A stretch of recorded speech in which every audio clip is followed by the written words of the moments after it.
Good morning everyone. Mechanical engineering के subject manufacturing technology में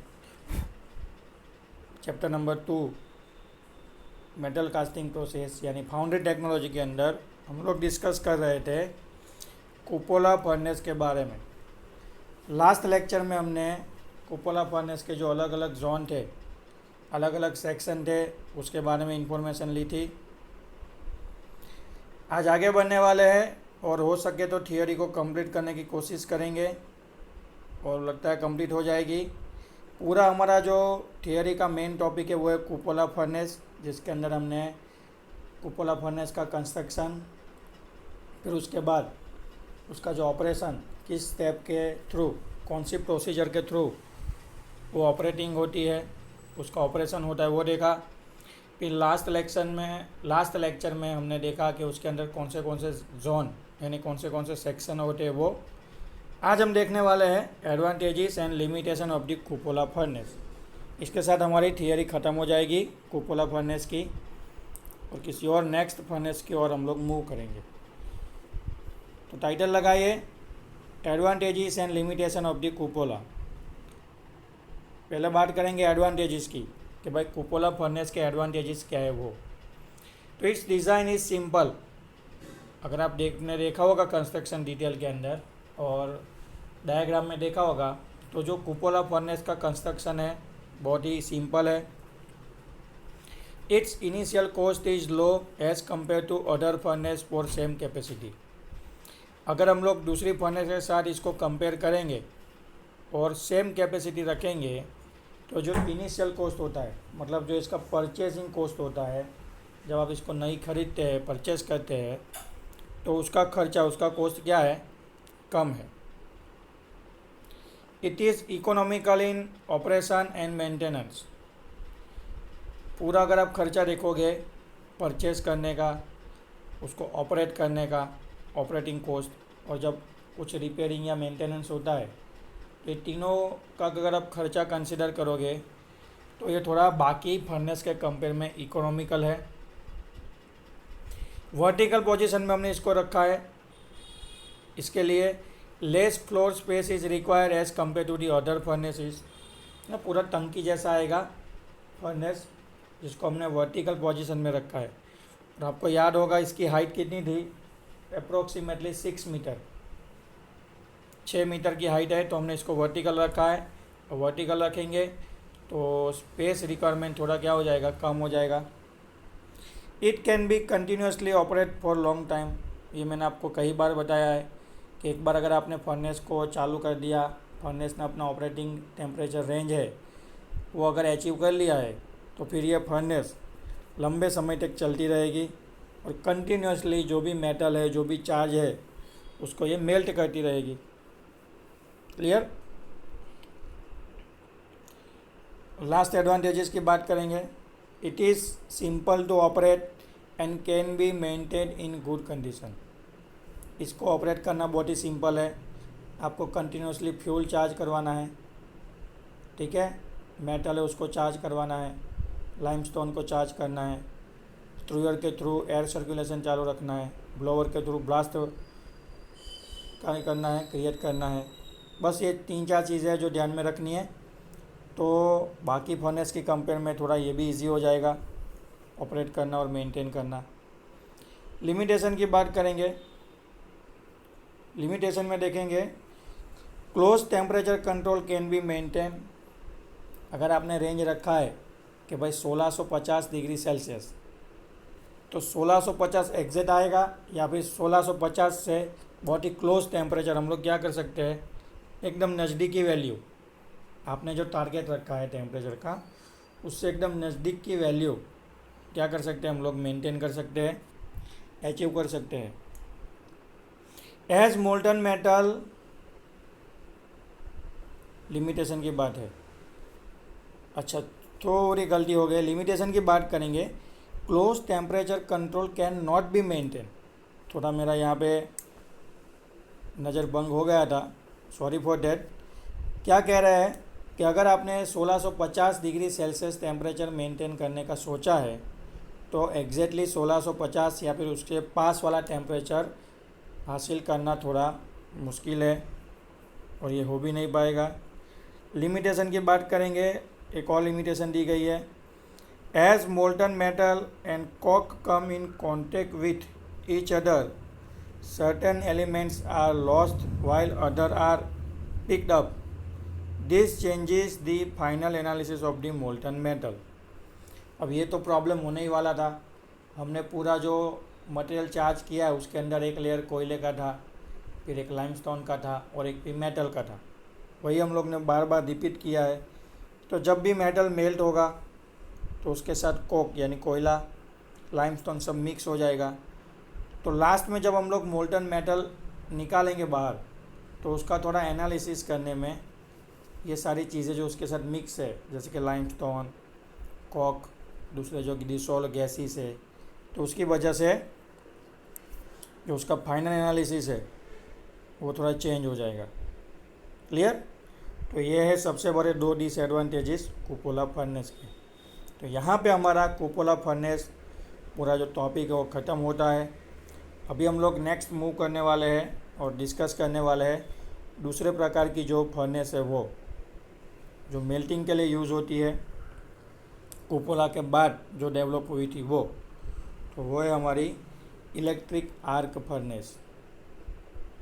देखिए बहुत मज़ा आएगा और बहुत ही नया और थोड़ा डिफरेंट कंसेप्ट है। नाम है इसका electric arc furnace. Originally the electric arc furnace was used for manufacturing of the small amount of high grade tool steel and alloy steel. Electric arc furnace को जब इन लोगों ने डेवलप किया था तो उन लोग का प्राइम पर्पस यही था कि भाई बहुत ही कम अमाउंट में जो हाई ग्रेड के टूल स्टील होते हैं, जो स्पेसिफिकली स्टील यूज़ होता है टूल बनाने के लिए, और जो स्टील के दूसरे एलॉयज़ है उसको मेल्ट करने के लिए या फिर उसको मैन्युफैक्चरिंग करने के लिए उन लोगों ने specially electric arc furnace design किया था, डेवलप किया था। बट उसके बाद modern electric furnace provide a wide range of steel and no longer are consider suitable only for making a limited range of high quality steel और special composition. फिर इन लोगों ने step by step electric arc furnace को develop किया। तो जो modern या फिर आप बोल सकते हैं मॉडर्न इलेक्ट्रिक आर्क फर्नेस जो है वो अलग अलग रेंज में यानी वाइड रेंज में अवेलेबल होने लगी। और जो उसकी स्पेशलिटी थी कि भाई सिर्फ हाई ग्रेड टूल स्टील को ही मैन्युफैक्चर करेंगे या फिर एलॉय स्टील को ही कास्ट करेंगे, ये थोड़ी दूर हो गई। और उसके बाद आप जो चाहो वो मेटल को मेल्ट कर सकते हो इलेक्ट्रिक आर्क फर्नेस के थ्रू। तो जो स्टील वाली क्वालिटी थी वो ओवरकम होके और वैरायटी में हमको ये अवेलेबल होने लगी। दो तरह की इलेक्ट्रिक आर्क फर्नेस है जो हम लोग यूज़ करते हैं। पहला है डायरेक्ट आर्क फर्नेस और दूसरी है इंडक्शन फर्नेस। तो इलेक्ट्रिक आर्क फर्नेस दो तरह की हो गई, डायरेक्ट आर्क फर्नेस और दूसरी हो गई इंडक्शन फर्नेस। तो अभी हम लोग दोनों को डिटेल में डिस्कस करेंगे। पहले हम लोग डिस्कस करेंगे डायरेक्ट आर्क फर्नेस। क्लियर? तो चलिए देखते हैं डायरेक्ट आर्क फर्नेस में। फिगर के अंदर पूरा कंस्ट्रक्शन दिया गया है, आप लोग टाइटल लगाइए डायरेक्ट आर्क फर्नेस। पहले मैं आपको एक फिगर का ओवरव्यू दिखा देता हूँ। क्लियर है? इस तरीके से उसका सेटअप है। क्लियर? फटाफट देख लीजिए, डिस्क्रिप्शन पढ़ेंगे उसके बाद मैं आपको उसका पूरा वर्किंग समझाऊंगा। क्लियर है? चलिए आगे बढ़ते हैं, डिस्क्रिप्शन देख लेते हैं पहले। यूजुअली 3 फेज इलेक्ट्रिसिटी यूज़ करना है, कौन सा? 3 phase. Usually 3 phase electric current is used and 3 large graphite electrode extends downward through the hole in the roof. 3 phase electric current use करेंगे और जो इलेक्ट्रोड होंगे जिसको हम लोग यूज़ करने वाले हैं आर्क प्रोड्यूस करने के लिए, वो होंगे लार्ज ग्रेफाइट, लार्ज साइज़ के और ग्रेफाइट में से बने हुए होंगे। उसको रूफ के अंदर हॉल के थ्रू एंटर करवाया गया है। और ये डिस्क्रिप्शन सुनिए, फिर वापस पूरा वर्किंग समझाऊंगा। The electrode are moved close to the metal charge to produce an electric arc. Container के अंदर जहाँ पे हमने मेटल के चार्ज को रखा होगा, तो वहाँ पे ये इलेक्ट्रोड क्या करेंगे, आर्क प्रोड्यूस करेंगे और उस आर्क की मदद से develop sufficient heat to melt the metal, sufficient amount में हीट डेवलप होगा मेटल को मेल्ट करने के लिए। The electrode become shorter as the intense arc continuously, जैसे जैसे कंटिन्यूसली आर्क प्रोड्यूस होगा ये जो इलेक्ट्रोड है ना, वो कंज्यूम होते जाएंगे और उसकी साइज़ वो थोड़ी रिड्यूस होती जाएगी। Therefore, the metal progress in a furnace, the electrodes are slowly moved downward automatically to maintain the continuous arc. इसी के लिए इन लोगों ने ऑटोमेटिकली ऐसा गैप मेंटेन करने के लिए मैकेनिज़्म रखा है कि जैसे जैसे आर्क प्रोड्यूस होता जाएगा, ठीक है, मेटल कंज्यूम, इलेक्ट्रोड का मटेरियल कंज्यूम होता जाएगा, मेटल पिघलता जाएगा, वैसे वैसे इलेक्ट्रोड जो है वो स्लोली डाउनवर्ड डायरेक्शन में मूव होंगे to maintain the continuous arc. Clear? ऐसा एक मैकेनिज्म उन लोगों ने रखा है। क्लियर? ऑपरेशन हम बाद में देखेंगे, आपको मैं पूरा कंस्ट्रक्शन समझा देता हूँ। देखिए यहाँ पे फिगर के अंदर हमको डायरेक्ट आर्क फर्नेस दिया गया है।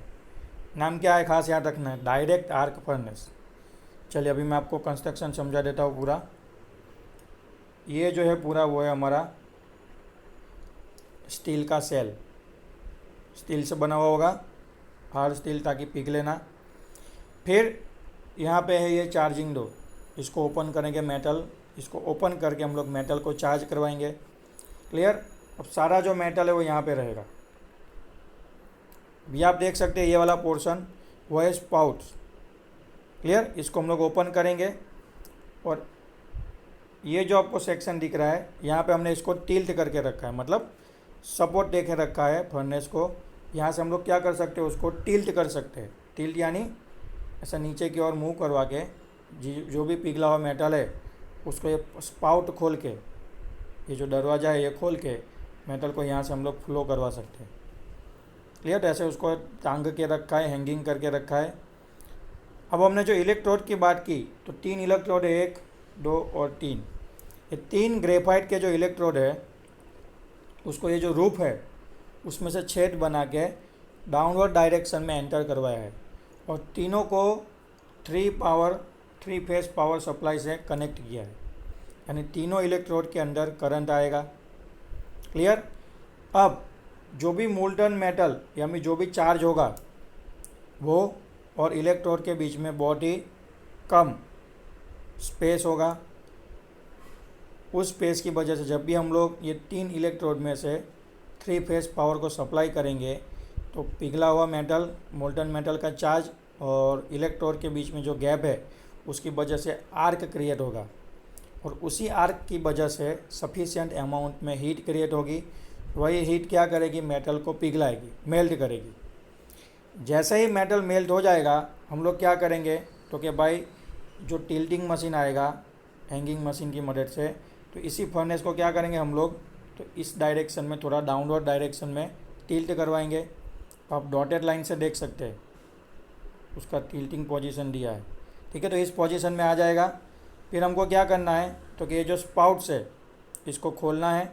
नीचे हमने लेडल रखा हुआ है, फर्नेस की नीचे लेवल करके हमने पीट वाले सेक्शन के अंदर लेडल रखा हुआ है। तो लेडल के अंदर, लेडल यानी बकेट जैसा होगा, ठीक है, उसके अंदर पिघला हुआ मेटल आ जाएगा। लेडल यानी बकेट फुल हो जाएगी, हम उसको वापस ओरिजिनल पोजीशन में रख देंगे और वापस मेटल मेल्ट होना शुरू हो जाएगा। अब यहाँ से ये जो लेडल पूरा फिलअप हो चुका है मेटल का, उसका हम लोग यहाँ से लेंगे, बाहर उठा के बाहर ले जाएंगे और जहाँ पे भी कास्टिंग करना है, जहाँ पे भी हमने मोल्ड प्रिपरेशन किया है, वहाँ पे जाके मोल्टन मेटल को पोर करवा देंगे। ठीक है, फिर जैसे ही लेडल खाली हो जाएगा वापस इसको यहाँ पे रख देंगे। वापस इसको टिल्ट करवा के उल्टा करेंगे। जो टैपिंग होल है स्पाउट्स के थ्रू उसको ओपन करेंगे, यानी वापस पिघला हुआ मेटल लेडल के अंदर आएगा। लेडल फुल हो जाएगा तो फर्नेस को वापस ओरिजिनल पोजीशन में रख देंगे और वापस टैपिंग होल को बंद कर देंगे और लेडल को ले जाएंगे हम लोग अपने जहाँ पे मेटल को पोरिंग करवाना है वहाँ पे उसको उठा के ले जाएंगे। क्लियर? तो कुछ इस तरीके से हमारा जो डायरेक्ट आर्क फर्नेस है वो मोल्टन मेटल को पिघलाएगा। अब यहाँ पे हमने ना कोई कोयला यूज़ किया है, ना कोई फ्यूल या ना कोई गैस यूज़ किया है, सिर्फ इलेक्ट्रिसिटी को यूज़ किया है, 3 फेज हाई वोल्टेज को, और आर्क की मदद से जो हीट जनरेट हुआ होगा उसकी मदद से हमने मेटल को मेल्ट किया है। क्लियर? तो यहाँ तक रखते हैं आज के लेक्चर में। कंस्ट्रक्शन मैंने आपको दिखा दिया है। अब जो ऑपरेशन है वो हम लोग डिस्कस करेंगे डायरेक्ट आर्क फर्नेस का नेक्स्ट लेक्चर में। तो आज के दिन आपको ये जो डायरेक्ट आर्क फर्नेस का फिगर है और जो डिस्क्रिप्शन हमने डिस्कस किया है वो क्लास नोट के अंदर नोट डाउन कर लेना है। मिलते हैं नेक्स्ट लेक्चर में। Thank you.